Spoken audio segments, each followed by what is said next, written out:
बिस्मिल्लाहिर्रहमानिर्रहीम। अस्सलाम वालेकुम नाज़रीन इकराम, मैं हूं मखदूम शाहबुद्दीन और आप देख रहे हैं मेरा फेसबुक और यूट्यूब चैनल। उम्मीद करता हूं आप सब लोग बखैर वाफियत होंगे और जहां भी होंगे अपने अहले खाना समेत खुश भी होंगे और महफूज भी। इय्याक नअबुदु व इय्याक नस्तईन। ऐ अल्लाह, हम तेरी इबादत करते हैं और तुझसे ही मदद मांगते हैं। नाज़रीन इकराम, आज 30 मार्च 2025 इतवार का दिन है। दुनिया भर में बेशतर ममालिक में मुसलमान आज ईद मना रहे हैं। उन सबको ईद की ढेरों खुशियां मुबारक हों।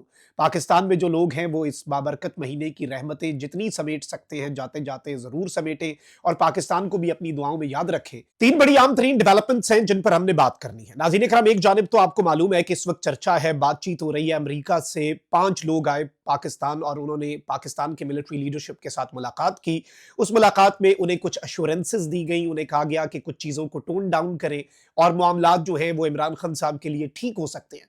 इस सब के अंदर कुछ एक्सक्लूसिव डिटेल्स हैं जो आपके सामने रखनी है और किस तरह से ये मीटिंग भी इमरान खान की फतह का ही ऐलान है, क्योंकि इमरान खान इस आसाद की जंग के अंदर अभी भी जीत रहा है। इस हवाले से इंपॉर्टेंट अपडेट्स हैं जो आपके सामने रखनी है। इमरान खान और फौज के दरमियान बराह रास्त राब्ता क्या होने जा रहा है, इस हवाले से अब तक की सूरत हाल इस वक्त किस तरफ को जा चुकी है। लेकिन इसके साथ ही साथ आपको मालूम है कि मोहसिन नकवी जो कि काफी अरसे तक मंजर आम से गायब रहे, अब वो मंजर आम पर आ चुके हैं और उन्हें एक इंतहाई अहम तरीन टास्क दिया गया है। उस टास्क के हवाले से कुछ डिटेल्स हैं जो आपके सामने रखनी है और ईद के बाद इस वक्त ये निजाम जो है पाकिस्तान तहरीक इंसाफ के हवाले से क्या करने जा रहा है, इस पर भी बात करनी है। साथ ही साथ आर्मी चीफ के खिलाफ जो करारदाद है अमेरिका में, डेमोक्रेसी एक्ट है जो विल्सन ने पेश किया है और ये एक अच्छी खासी खतरनाक चीज है।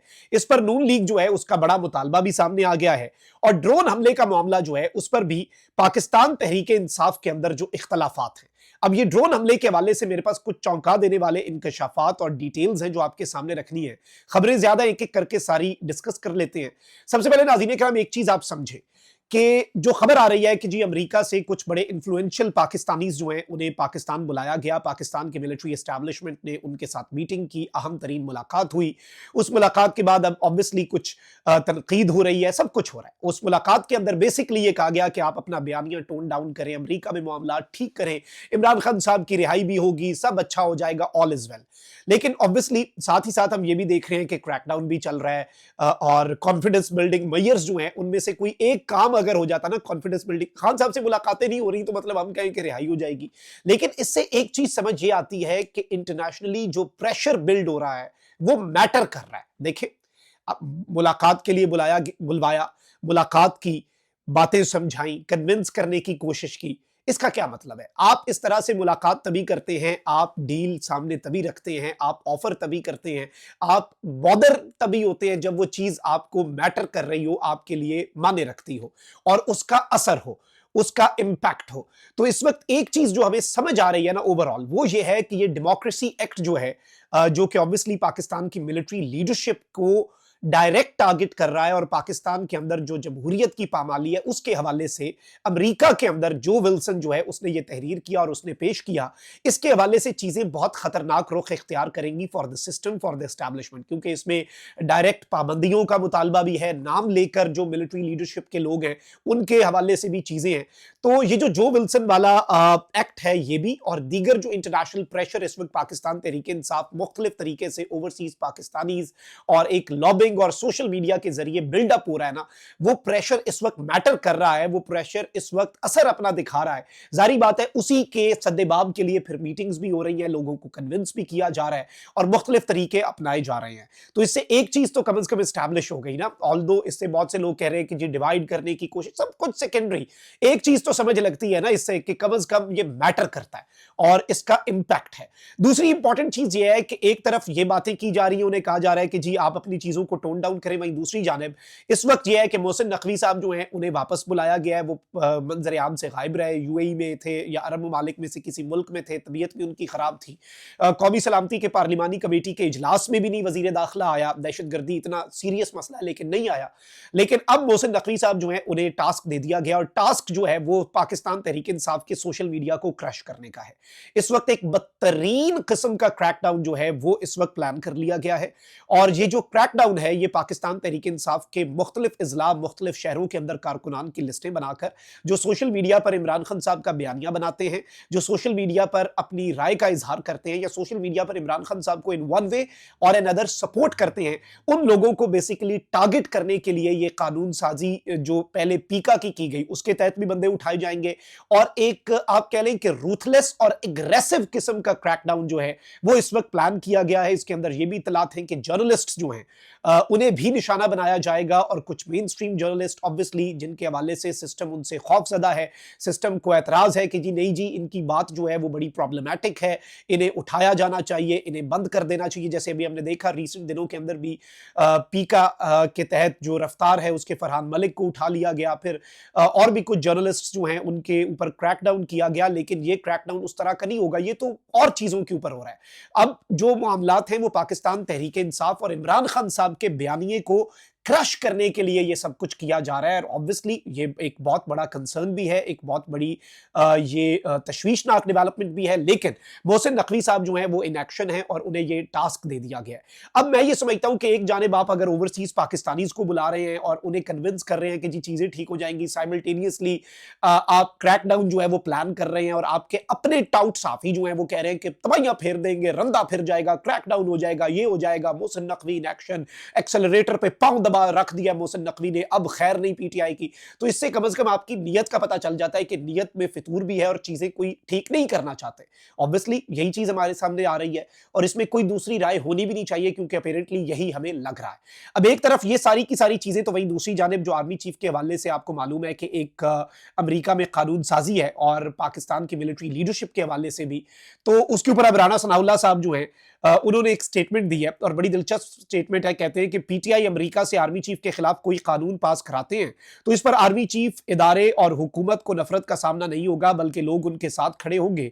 जो विल्सन के एक्ट पर पूरी कौम आर्मी चीफ और हुकूमत और इदारों के साथ खड़ी होगी।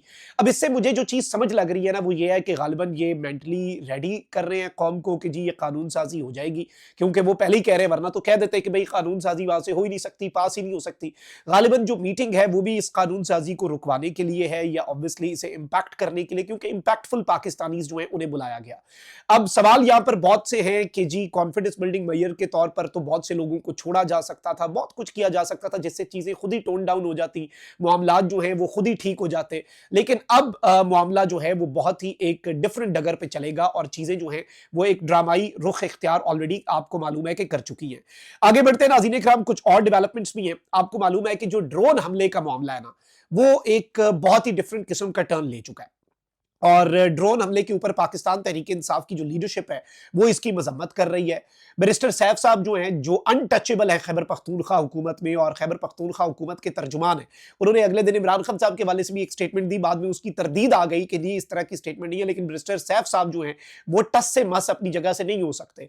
अब बैरिस्टर सैफ साहब ने जो स्टेटमेंट दी आपको मालूम है कि उन्होंने जो बातें कही और उन्होंने इस हमले के ऊपर जिस तरह की स्टेटमेंट दी वो पाकिस्तान तहरीक इंसाफ की और इमरान खान की पॉलिसी से 180 डिग्री डिफरेंट थी।